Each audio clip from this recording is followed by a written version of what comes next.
नमस्कार मित्रों। मैराथन 6 के आज के टेस्ट का पेपर सॉल्यूशन गणित का। आज का टेस्ट रिवीजन टेस्ट था। अब तक जो पढ़ाया उस पूरे का ही टेस्ट था टोटली। पहला प्रश्न, निम्न में से कौन सा कथन रख सकते हैं? 1 से 1000 तक कुल 168 अभाज्य संख्या है। 9 सबसे छोटी विषम भाज्य संख्या है। 496 एक संपूर्ण संख्या है। अभाज्य संख्याओं का अंतर हमेशा 2 से विभाज्य होता है। ये कथन। अब इसमें 1 से 1000 तक कुल 168 अभाज्य संख्याएं सही है। 9 सबसे छोटी विषम भाज्य संख्या ये भी सही है। सबसे छोटी भाज्य संख्या होती है 4, उसके बाद भाज्य संख्या 6, फिर भाज्य संख्या 8 और फिर भाज्य संख्या 9 और विषम भाज्य जो आएगी वो 9 आएगी। और 496 एक संपूर्ण संख्या, परफेक्ट नंबर। परफेक्ट नंबर का मतलब होता है कि ऐसी संख्या जिसके गुणनखंडों का योग संख्या से डबल हो। और इसका सबसे छोटा उदाहरण होता है 6। 6 के गुणनखंड होते हैं 1, 2, 3, 6 और इनका योग हो जाएगा 12। सबसे छोटी संख्या 6, इसके बाद की संख्या 28। 28 एक संपूर्ण संख्या। 28 के गुणनखंडों का जो योग होता है वो 56 होता है। और इस प्रकार 496 भी एक संपूर्ण संख्या है और इसके गुणनखंडों का योग इससे डबल होगा। और अभाज्य संख्याओं का अंतर हमेशा 2 से विभाज्य होता है, ये कथन गलत है। अभाज्य संख्याओं का अंतर 2 से विभाज्य कहा नहीं होता है कि 2 और 3 का अंतर कितना आएगा? 1 आएगा और ये 2 से विभाज्य नहीं होगा। इसके बाद भी क्या होगा, लेकिन हमेशा होगा। तो फिर गलत हो गया कि 2 और 3 का अंतर 1 है जो 2 से विभाज्य नहीं है। इसके बाद सारी विषम संख्याएं आएगी और विषम संख्याओं का अंतर हमेशा सम संख्या होगा और 2 से विभाज्य होगा, लेकिन यह नहीं हो रहा है। और ये इसका उत्तर सही है। असत्य कथन पूछा है, ऑप्शन नंबर डी। अगला, एक संख्या दे रखी है 9 से विभाज्य जहाँ भी एक विषम संख्या है। ए के सभी संभावित मानों का योग ज्ञात करो।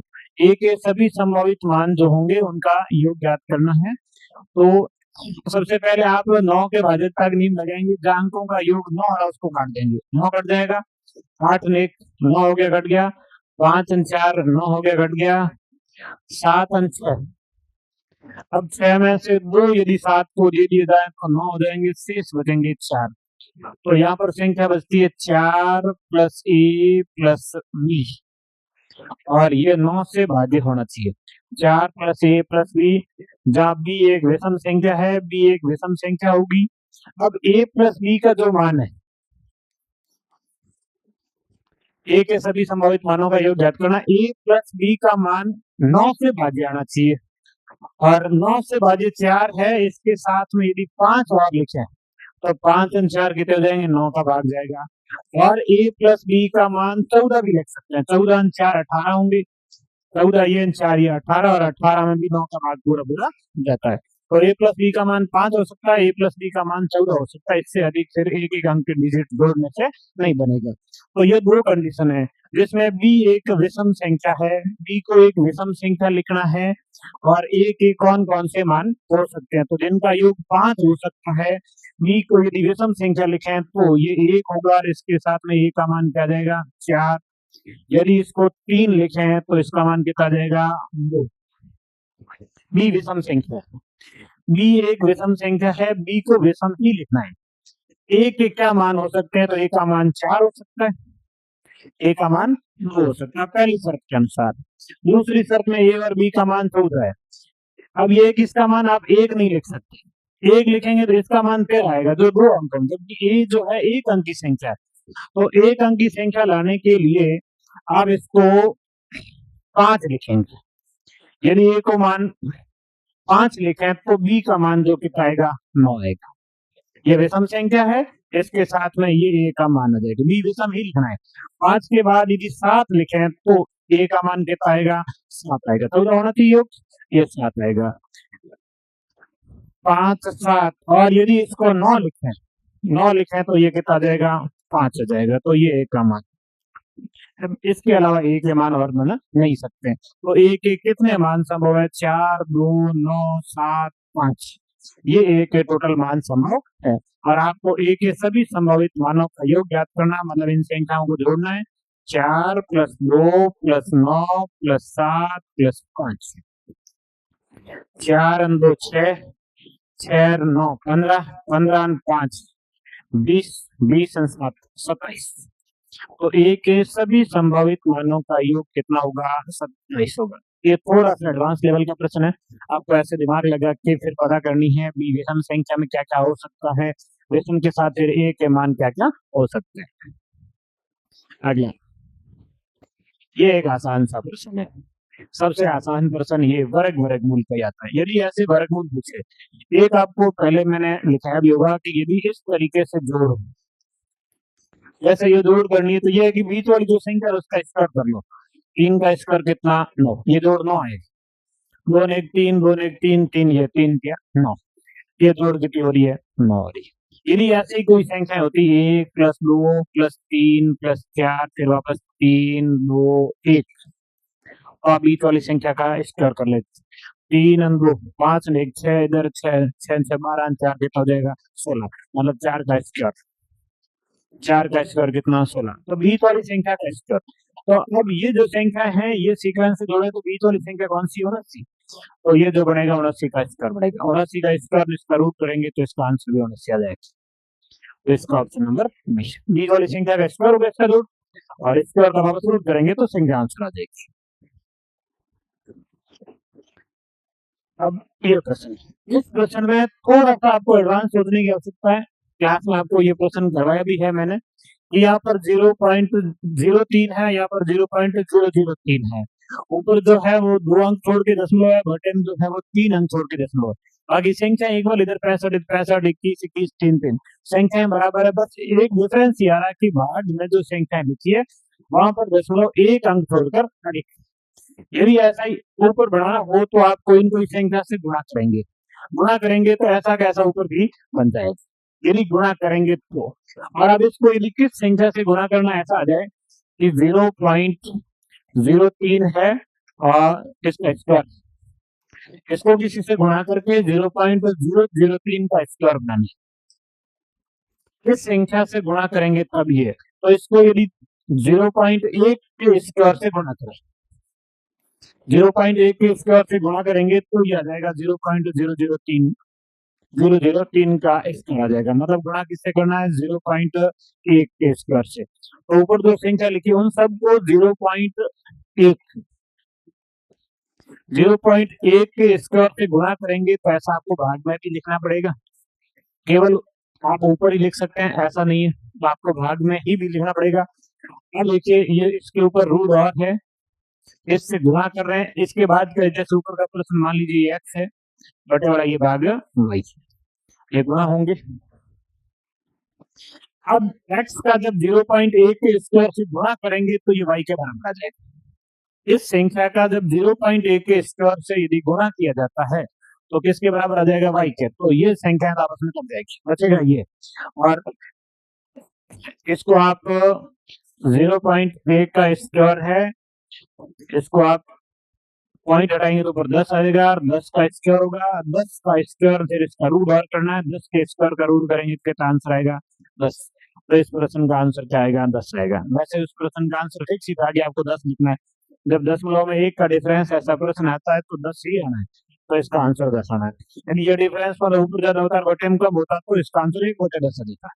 यदि ये संख्या ऊपर लिखी वो बटे में लिखी है तो 1/10, ऊपर कम है तो 10, बटे में कम आता तो 1/10। 1 का डिफरेंस है 2 और 2 का डिफरेंस है, यही आंसर 100 आ जाता है। यदि 2 दशमलव के छोड़ के यदि डिफरेंस आता है तो आंसर 100 आ जाएगा। क्लास में ये प्रश्न आपको करवाया हुआ भी है। अब ये एक लॉजिकल प्रश्न है। 121 का वर्गमूल आपको आता 11, इसका वर्गमूल करेंगे तो आपको आएगा आंसर 111, और यदि इसका वर्गमूल करेंगे तो आएगा 1111। इस तरीके से यदि इस संख्या का वर्गमूल करें तो ये कितने तक लिखा है? 7 तक लिखा है। इसका मतलब एक कितनी बार आया है? 7 बार। ये जैसे 3 तक लिखा था तो इसमें एक कितनी बार आया? 3 बार। 4 तक लिखा था एक कितनी बार? 4 बार। तो इसमें एक कितनी बार आएगा? 7 बार आएगा। 1 2 3 4 5 6 और 7। और अब इन संख्याओं की जोड़ करनी है। अब इन संख्याओं की जोड़ आसानी है।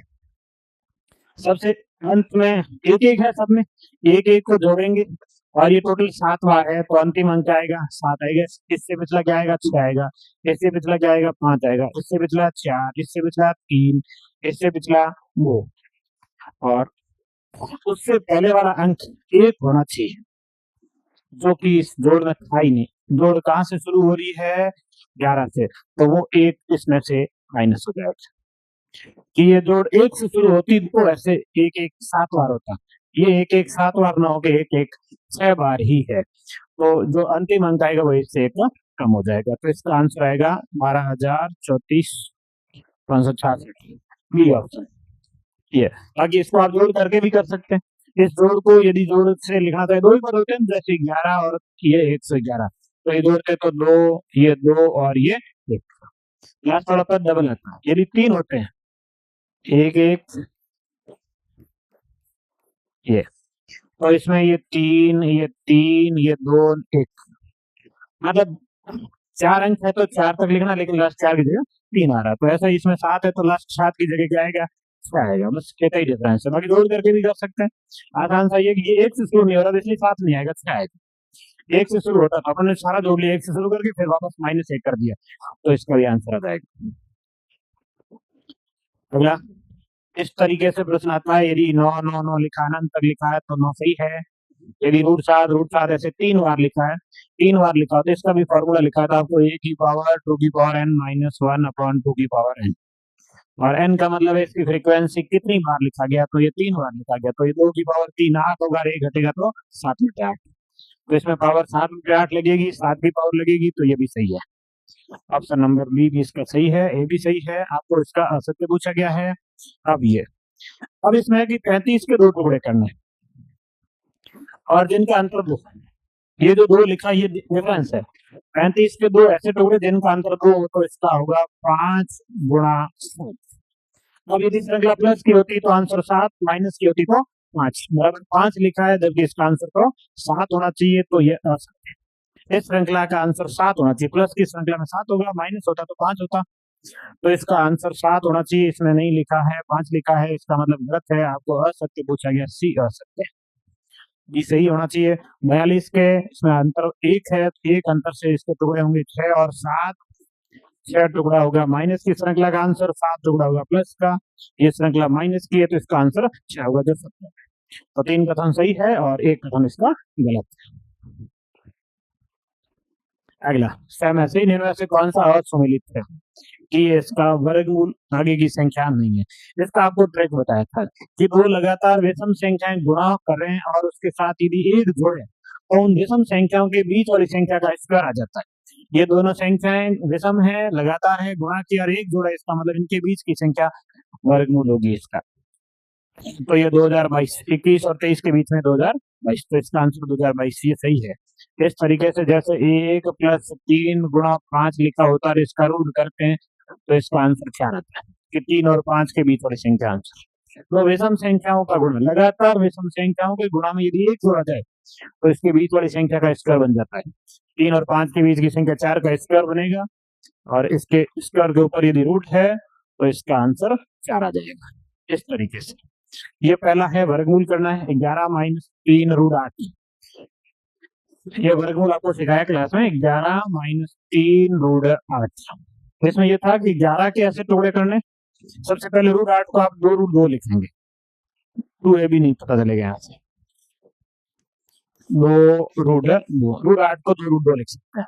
अब ये 2ab के फॉर्मूले में ये तो 2 है, अब इसमें से ये a और ये b एक बार चेक कर लीजिए, इन दोनों का स्क्वायर जोड़ें तो 11 × 3 का स्क्वायर 9, √2 का स्क्वायर 2, 9 2 11 हो रहे हैं, इसका मतलब इसका आंसर होगा 3 - √2, तो ये भी सही है।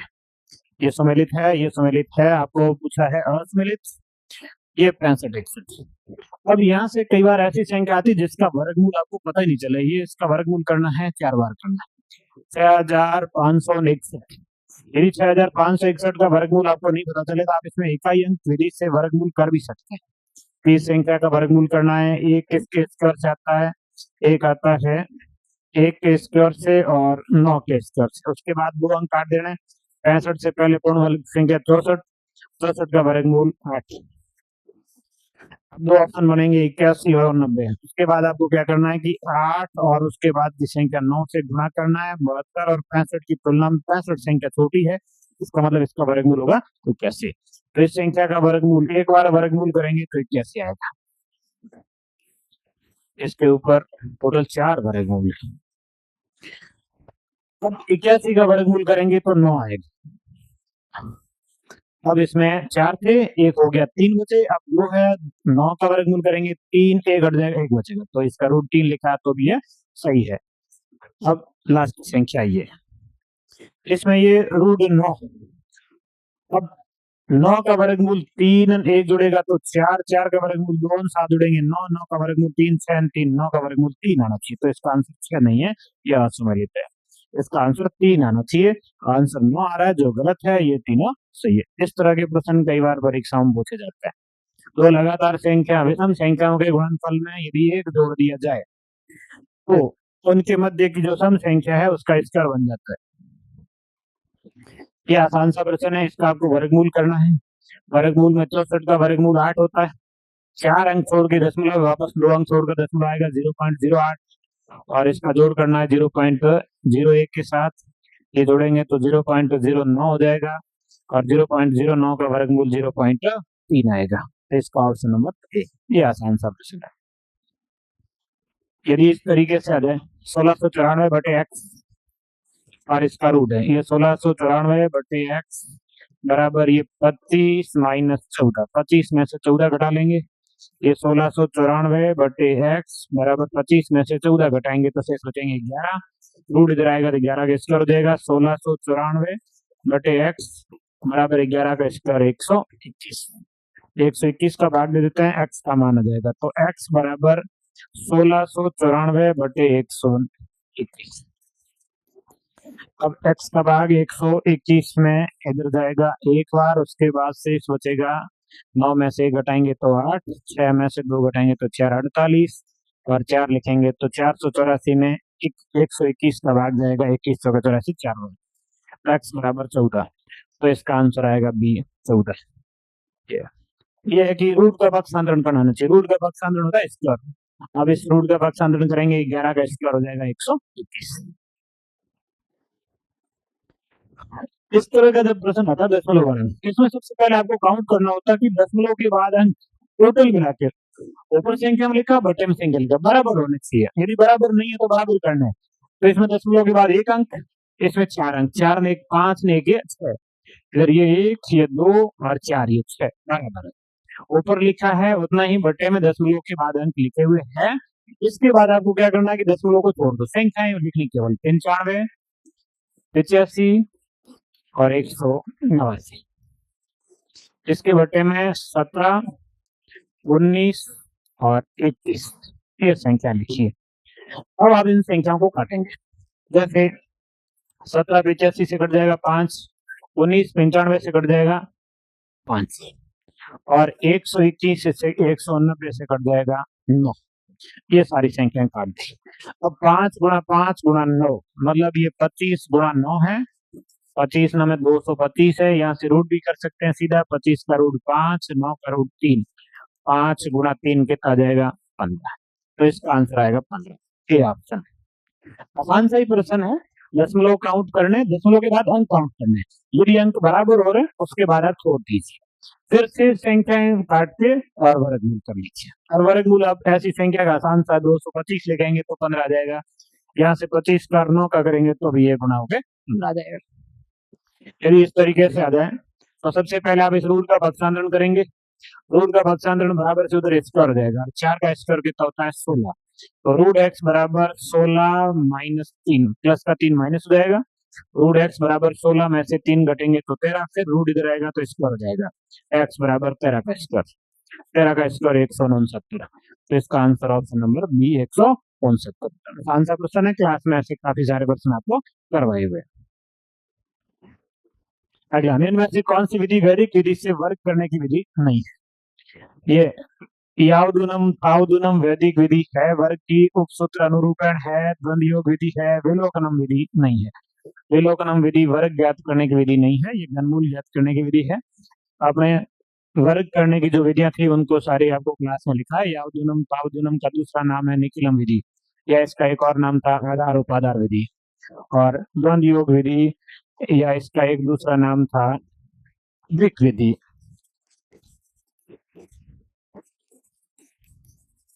एक इसका और नाम ऊर्ध्वतिर्क गुणन विधि। अलग अलग नाम है, विधि एक ही है इस तरह से। और वैदिक विधि से वर्ग ज्ञात करने के एक और इष्ट संख्या विधि या संकलन व्याकलन विधि भी है, और एक एकाधिकरण पूर्वण विधि भी है। तो ये दो तीन और विधियां भी है वर्ग ज्ञात करने की। एक संख्या लिखी है, इसका वर्गमूल ज्ञात करना। अब देखो 272 का स्क्वायर माइनस 128 का स्क्वायर और इसका रूट पूछा। यदि इस तरीके से प्रश्न आए ए स्क्वायर माइनस बी स्क्वायर का रूट, तो आप इसको पहले ए माइनस बी और ए प्लस बी के रूप में लिखेंगे, स्क्वायर नहीं करेंगे। ए प्लस बी और ए माइनस बी, ए स्क्वायर माइनस बी स्क्वायर का फॉर्मूला होता है ए माइनस बी और ए प्लस बी। हम इसको ए माइनस बी और ए प्लस बी में लिखेंगे।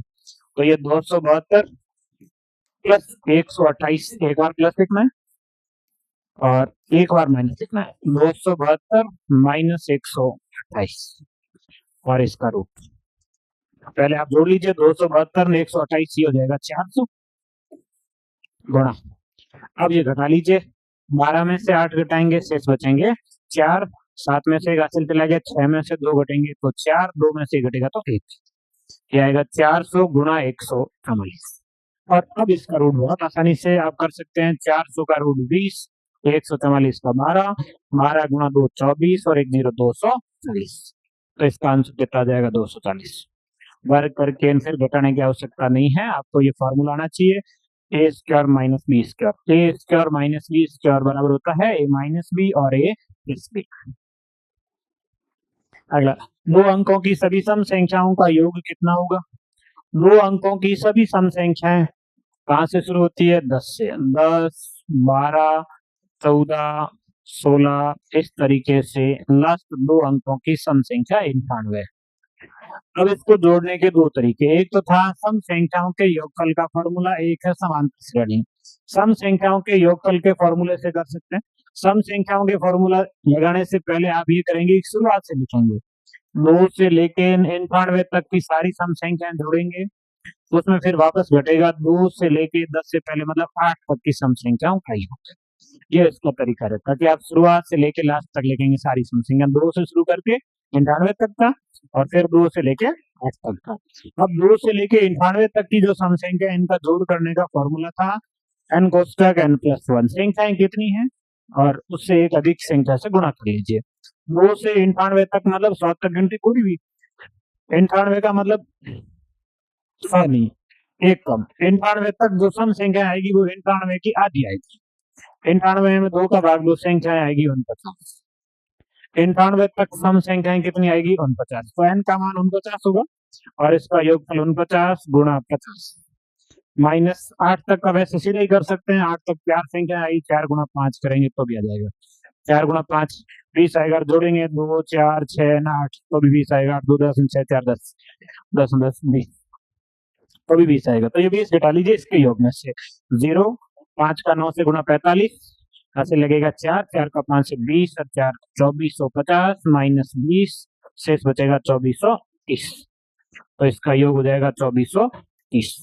दो अंकों की सभी सम संख्याओं का योग 2430 होगा। 3 से विभाज्य एक संख्या p के अधिकतम मान और न्यूनतम मान के वर्गों के बीच का अंतर ज्ञात करो।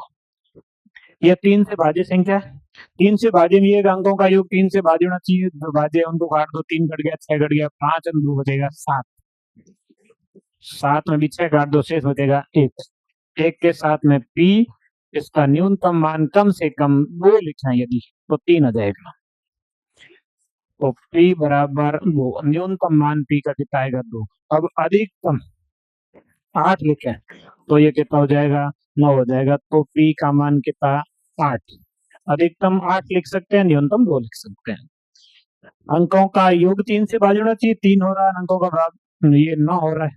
अब 8 और 2, 8 और 2 के वर्गों का अंतर, 8 का वर्ग 64 माइनस 2 का वर्ग 4, 64 में से 4 घटाएंगे तो 60। तो इसका आंसर आएगा 60। कौन कौन से अंक हो सकते हैं? सरल सही प्रश्न है, 3 का। तो 121 से 1346 तक की सभी संख्याएं लिखने के लिए कितनी बार टाइपराइटर विषम को कीज को दबाना पड़ता है? टाइपराइटर कितनी बार की दबाएगा? मतलब एक अंक लिखने के लिए उसको एक की दबानी पड़ती है, 2 अंक लिखने हैं तो उसको 2 बार की दबानी पड़ती है, मतलब टोटल अंक कितने लिखने हैं? प्रश्न ये है कि अंक काउंट करने हैं, और ये अंक काउंट करने हैं कि आपको 121 से लेके 1346 तक। अब देखिए इसमें किस तरीके से कैलकुलेशन करनी है। अब सबसे पहले आप इसको शुरू करेंगे 121 से।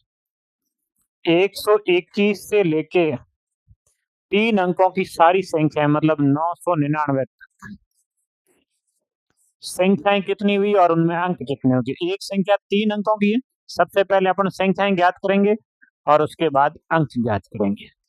तो इसका सबसे आसान तरीका कि कितनी संख्या हुई इससे पहले वाला घटा दो, 120 घटा दो 999 में से, टोटल 999 हुई, उसमें से 120 माइनस कर लीजिए। 121 से काउंट करना है, ये 9 में से 2 घटेंगे 7, 9 में से घटेगा 8। तो ये 3 अंकों की जो संख्या आ रही है वो आ रही है 879, 879। अब इनमें अंक कितने होंगे इसको 3 से गुणा करके लिख देंगे। 9 का 3 से गुणा 27, 3 का 7 से 21, 21 और 2 23, 8 का 3 से 24 और 2 26, 2637 अंक हो रहे हैं 3 अंकों वाली संख्याओं में। अब इसके बाद अपने पास में 4 अंकों की संख्याएं भी है जो 1000 से शुरू होगी। 1000 से लेके लास्ट अपने को लिखना है 1346। 1000 से 1346 तक 4 अंकों की कितनी संख्या होगी? तो आप 1346 में से 999 घटा लीजिए, ये 1346 और इसमें से 999 घटा लेना।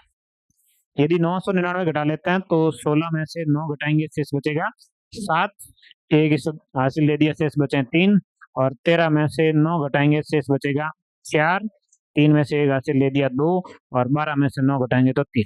तो ये जो संख्या आएगी 347। 4 अंकों की 347 संख्या, प्रत्येक संख्या में 4 अंक है, 4 से मल्टीप्लाई कर लो। अब इसके बाद ये 4 अंकों की कुल संख्याओं के अंक आ जाएंगे। ये 7 चौके 28, हासिल लगेगा 2, 4 चौके 16 और 2 18, हासिल लगेगा 1, 4 का 3 से गुणा 12 और 1 13। अब टोटल अंक कितने में जोड़ लीजिए, 8 और 7 15, 8 8 और 4 12, 6 3 9 1 10, 2 और 2 4, 4025। तो इस संख्या में टोटल अंक कितने होंगे? 4025 होंगे, इतनी संख्या लिखने में। तो टाइपराइटर को कितनी बार की दबानी पड़ेगी? 4025 बार। इस तरीके के प्रश्न क्लास में काफी सारे करवाए हैं। प्रत्येक अभाज्य संख्या में गुणनखंड होता है या होते हैं? प्रत्येक अभाज्य संख्या में 2 गुणनखंड होते हैं हमेशा। अभाज्य संख्या के 2 गुणनखंड होते हैं, एक गुणनखंड होता है 1 और दूसरा गुणनखंड होता है संख्या खुद। अभाज्य संख्या के केवल 2 ही गुणनखंड होते हैं, या ऐसी संख्या जिसके केवल 2 ही गुणनखंड है वो अभाज्य संख्या कहलाती है। भाज्य संख्या के 2 से अधिक गुणनखंड होते हैं। अभाज्य संख्या जैसे 5, तो इसके 2 गुणनखंड है, एक 1 और एक 5, 17, 17 के 2 गुणनखंड 1 और 17। अभाज्य संख्या के केवल 2 ही गुणनखंड होते हैं। 2 अंकों की एक संख्या 9 है, एक अभाज्य संख्या है, एक का मान ज्ञात कीजिए। 9 ए मतलब 90 वाली लाइन में एक ही अभाज्य संख्या है 97, तो इसमें ए का मान कितना होगा? 7 होगा। बिल्कुल नॉर्मल सा प्रश्न है अभाज्य संख्या का। निम्नलिखित में से कौन सा सही नहीं है? एक ना तो अभाज्य और नहीं भाज्य, बिल्कुल सही है। 0 ना धनात्मक है और नहीं ऋणात्मक, ये भी सही है। यदि P गुणा Q सम है तो P और Q हमेशा सम होंगे, ऐसा जरूरी नहीं है। जो गुणनफल है वो सम गुणा सम का भी होता है और सम गुणा विषम का भी सम आएगा। सम संख्या का यदि सम संख्या से गुणा करते हैं सम आएगा, बिल्कुल सही है। लेकिन विषम संख्या का यदि सम संख्या से गुणा करेंगे तो भी सम आएगा। तो P और Q हमेशा सम होगी, ऐसा कोई जरूरी नहीं है। एक विषम और एक सम का गुणा भी, तो ये इसका कथन गलत है, गलत ही पूछा है, तो ये इसका आंसर। √2 एक अपरिमेय संख्या, ये सही है। वर्गमूल वाली संख्या जिनका वर्गमूल नहीं किया जा सकता पूर्ण अंकों में, तो वो संख्याएं अपरिमेय संख्याएं होती, तो √2 अभाज्य है, सॉरी अपरिमेय संख्या। यदि a और b अभाज्य संख्या है तो निम्नलिखित में से क्या a और b का योग नहीं हो सकता है? इनमें से कौन सा a और b का योग नहीं हो सकता? दो अभाज्य संख्याओं का जोड़ कैसे संभव है? 6 से छोटी अभाज्य संख्याएं 2 और 3 और 5, इनमें से कोई भी दो जोड़ के सब नहीं लाया जा सकता। इनमें से किसी भी दो संख्याओं को जोड़ के a और b अभाज्य संख्या a और b का योग 6 नहीं हो सकता। a और b का योग 6 नहीं हो सकता। कौन सा नहीं हो सकता है? तो a और b भिन्न अभाज्य संख्या है। ये a और b भिन्न अभाज्य संख्या है, इनको जोड़ के 6 नहीं लाया जा सकता। 10 लाया जा सकता है। दो अभाज्य संख्याओं को जोड़ के कौन सी की 3 और 7 जोड़ेंगे तो 10 हो जाएगा। 28 लाया जा सकता है। 28 के लिए आप 23 और 5 का योग 28 हो जाएगा। 14 लाया जा सकता है। 11 और 3 जोड़ के, तो ये योग हो सकता है। 6 इनका योग नहीं हो सकता। इनकी कंडीशन और भी बन सकती है, जरूरी नहीं कि यही बने। 0.41 और 1 के ऊपर बार है, इसको साधारण भिन्न बदलना है। 0 को लिखते हैं प्लस 41 माइनस बिना बार की संख्या 4 बटे में 1 9 और 1 0। ये इसका प्रोसेस होता है। जिस अंक के ऊपर बार है उसके लिए भाग में 9 आएगा, जिस अंक के ऊपर बार नहीं है दशमलव के बाद का अंक तो उसके लिए 0 आता है। 0 जोड़ने का कोई फर्क नहीं पड़ेगा। 41 में से 4 घटाएंगे तो शेष बचेगा 37 बटे 90। तो इसका आंसर आएगा 37 बटे 90, ऑप्शन नंबर 37 बटे 90। आसान सही, जोड़ करनी है नहीं, 0 है इसलिए। निम्नलिखित व्यंजक को सरल कीजिए। यही से हम वर्गमूल का ऐसा फैलाया था। इसमें यह था कि दशमलव के बाद अंक काउंट करने, यदि बराबर हो रहा है तो छोटी सी। तो इसमें 3, इसमें 2 5, 2 ये 7, 3 ये 10, 5 3 2 5, 5 5 10 बराबर है। यदि दशमलव के बाद अंक बराबर है, अंक छोड़ दीजिए, केवल संख्या है। 81 64 9 21 बटे 7 3, 7 3 21 से 21 आप काट दीजिए, शेष आपको वर्गमूल करना है। अब वर्गमूल 81 का वर्गमूल 9, 64 का वर्गमूल 8 और 9 का वर्गमूल 3। ये 21 कट गया, शेष वर्गमूल का 81 का 9, 64 का 8 और 9 का 3, और इनका गुणा कर लेंगे। 8 9 72, 72 गुणा 3 गुणा 2 6, 7 21, 216। तो इसका आंसर ऑप्शन नंबर बी 216 आएगा। आसान से ये दशमलव के अंक बराबर है बात से, तो बस संख्या गुणा भाग करके वर्गमूल करना। ये कट गई, बाकी का वर्गमूल हो गया। 4 लगातार विषम संख्याओं के गुणनफल में क्या जोड़ा जाए कि वो पूर्ण वर्ग बन जाए? 4 लगातार विषम संख्याएं हैं और उनके गुणनफल में क्या जोड़ा जाए कि वो पूर्ण वर्ग। ऐसा कोई स्टेटमेंट आ जाए जहां आपको पता ही नहीं चलेगा, ऐसा तो हमने नहीं पढ़ा कभी, तो आप क्या करेंगे, छोटी विषम संख्याएं गुणा करके देख लीजिए। छोटी 4 विषम संख्याएं, जैसे 1 गुणा 3 गुणा 5 गुणा 7, ये 4 लगातार विषम संख्या छोटी ले ली।